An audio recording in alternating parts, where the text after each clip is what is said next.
Lagi ang mga saksi ni Jehova sa pagsaulog sa panihapon sa Ginoo kaysa ubang reliyon. Ako siyang paminawan.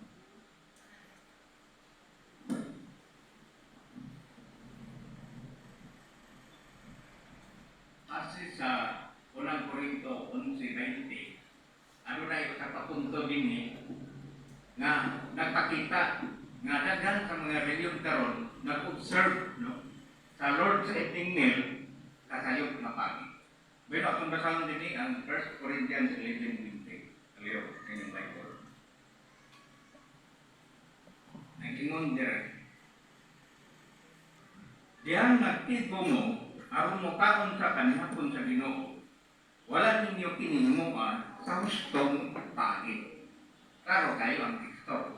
Nga naay mga reliyon karon nga wala maghimo sa hustong pagi. Wala na ang atong mga scholar sa mga saksi ni Jehova nag-correct ni ini.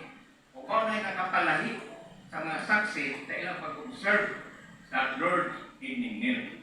O sa maning 5 kapunto nga nakapalahi sa mga saksi. Number 1, ang katuyuan purpose.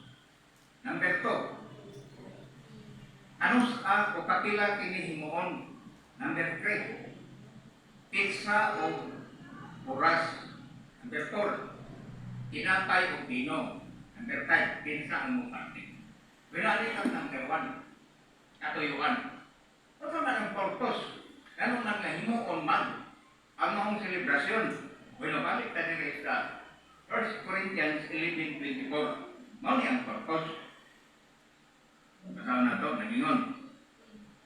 O kuman makapasalamat siya nagtikas-tikas ni ini o mingon. Ini nagkulugan sa mong lawas na mamialang kaninyo. Ipadayo ninyo aron pagbuhat nini sa paghandong kanako. Bakit sa mga teksto naging direct? Himuon ka na aron sa paghandong kang Kristo. Diya ipakita ni Ginoo sa Kristo ang purpose mo pag-remember sa diyan. Wala siya mahimong nga keep doing this sa English pang version. To sacrifice me. In sacrifice me. Wala. Pero ako pa nga reliyon, himo na nila. Ngano? Kaya ilang pagtuo, nasa mga okasyon, ang tinapay ko ang dino, mag-convert ko sa flesh and blood ni Jesus. Muna kung ikaw mo partik niya na, ay o ka magpasaylo sa imong salat. Pero dili na na ang sakto ka. Kapoy man. One, motive. Kaya tayo ko lang nakita. Ngabi sa Romans 3:25, kita mapasaylo, inaagi sa atong pagtuon ni Kristo. Karon nangitas ng verso. Ako okay o kapila himoon. Kabang mga reliyon. Halos kada adlaw, halos kada buwan. Walay Bible peace kada.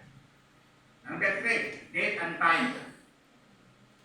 Panahon o pizza or oras. Mau yapon. Wala sila pantayan nga. Pizza, halos kada adlaw ini. Kaya ang oras ko, untag, unto, hapon. Pero, kung sa magkaya ang insakto, may nanin ka sa Bible. Ano na ito dire, ang Marcos, ang Marcos 14:16-18, na dire, ang katarungan. Anong dili ka na himol kataglaw? O dire, ano na ito? 14:16. Dosa nilakaw ang matinunan o misulod subidad, may tabo kayo ang ingon ni Diyos kanila. O sila nangandam sa Paskwa. O nag-prepare sila sa Paskwa. Niya, dire, pagkakilom-kilom na siya niabot man sa 17-18. Samtang nga lingkod sila, lingkod sa lamisa o nangaon. Diya lang ta. Yun, kailangan mo kung tanya. Basta nakita na ito, no? Nga gihimo ni Jesus, ang maong selebrasyon, panahon sa Paskwa, Passover, sa mga Hudiyo. Kung sa mga ng Paskwa o Passover, ang pasabutan na, mag-ihaw ka o karnero, Ang dugo ana imong ipaglit sa pulpahan. Kay kung mulabay ang manunundag, dili patyon ang naa diha kanasulod nga magkuwang kamagwangan nga anak o kamagwangan nga manap libre. Marang gihanan ka nag-pass o pass over. Pero kano mo sa inyong punta, what is the connection sa Lord's evening meal o sa pass over sa time element? Kailangan na ito nga ang Lord's evening meal, gihingo ni Jesus within the allotted time ang pass over. Kano mo sa inyong punta niya na?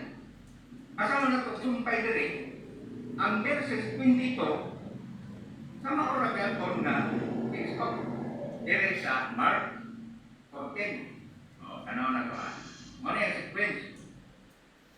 Samtang patayan silang nangaon, meaning nangaon sila sa Passover, siya nagkuha tinapay, nagpasalamat, nagpikas-pikas ni ini, o nagpasa ni ini, kanila, kaya ingon, pagkuha mo, ini nagulugan sa akong lawas. 23. Dahil siya nagkuha ko pa, ikan niya po sa Passover na preparation, nagpasalamat, o nagpasa ni ini kanila, o silang kanan, minom ni ini. 24. O siya mingon, ini nagulugan sa akong dugo, sa pinsaan, na gato, bukbok, alang sa dagan. O sa sequence ni ini, within the allotted time, mana nga kanak imo ulang once a year. Pero ano ka sa katapusan? Ang lain punto, tinapay. Bueno, may alam na mabasa o siguro and for unlimited time na to. Ang tinapay na unlimited bread, wala pa to buhi. Based sa Exodus, nga teksto sa Exodus 12:8. Unya ang bino, kumusta? Gikan sa paras. Dili sa punta nga base sa Ginoo. Teksto Matthew 26:29 kanino translation nga English. Ay matanaw sa ninyo. Isa man ang mo parte.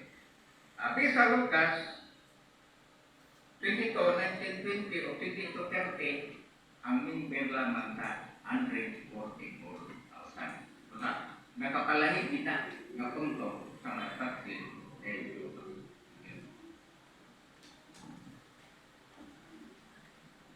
Salamat kay mo, Brother Mario Samin, no? Sa inaw ni mo pagpahayag sa mga uluman. Dagan bigling nakakunan, may lapot diining pangutana, no? Dagan kayong pangutana ang natubag.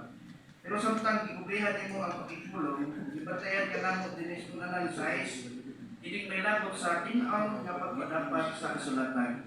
So, base sa imong bahin, nakita na mo no nga, dihang nagbasa kag Biblia, wala lang ka mag-ingon nga atong basahon ang Biblia. Kundi naghatag kag rason kung nganong basahon nato ang Biblia. So before pa nimong ibasa ang Biblia, nagimula kag istorya nga ang mga maminaw may side kung sa imong basahon. Kung sakto kay no kay diskutan dinhi, kung isulti nimo ang klarong rason kung nganong basahon nimo ang teksto, makasiugdan nimo ang punto. So sa imong bahay no, Sister Mario, nindot kaayo na matignan mo ka na mo, diyan pagbasa pagka Biblia, di po dahil mo na i-tigro. Brother Mario, sorry. Di po dahil mo dahil i-tigro. Kung una kay mga importanteng mga putang, ang angay ni mong matubag, umuwi mo ka mga pangutanan na naa sa Biblia. So nindot ilabi na sa dunay mga bahay ng mga patitulong. Kana mo ay tinaw na pagpadapat sa kasulatan. Di po di mo basta dayon dito ka sunod na punto, hindi mo maisutan ang punto sa gusto din mong ibasa. Sa tibukan, salamat kayo sa mga bahay.